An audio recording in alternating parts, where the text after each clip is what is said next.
You need to understand that the younger generation, around 15 or 16 years old, especially those raised in the West, will ask questions that may be difficult for them to understand. Unless we can explain what God is saying, it can be hard to accept. As parents, mothers in particular, and fathers as well, it's your responsibility to guide them. You don't want someone else telling them something and claiming it comes from God. Let's start with a question.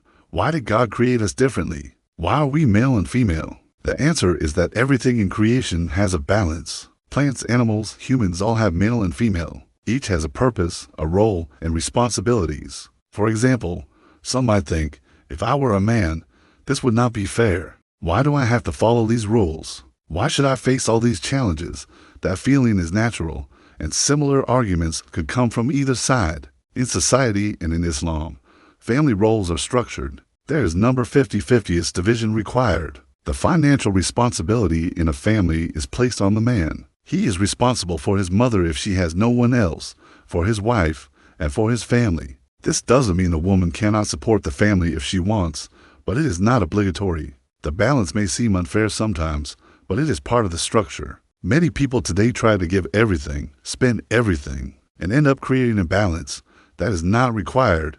It's fine to give more if you want, but you are not judged by overextending yourself. Responsibilities are different, but the reward in the sight of God is equal for everyone. God says that whoever does good, male or female, and is a believer, will be granted a good life. It's important to recognize that every creation has its honor.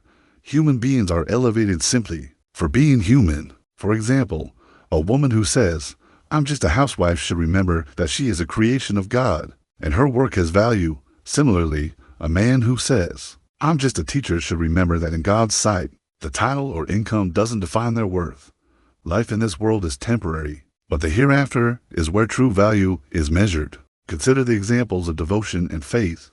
Even if life does not go exactly as we want, trust in God's wisdom. Sometimes what seems disappointing in the moment can turn out to be the best outcome. Believing in this is important because the immediate experience may not reflect what is ultimately good for us. When I think about growing up, I remember the way fathers would respond to the birth of a daughter. He would say, "She will bring goodness to this house." That statement may seem simple, but it was true, and it shows the importance of perspective, trust, and guidance in family life.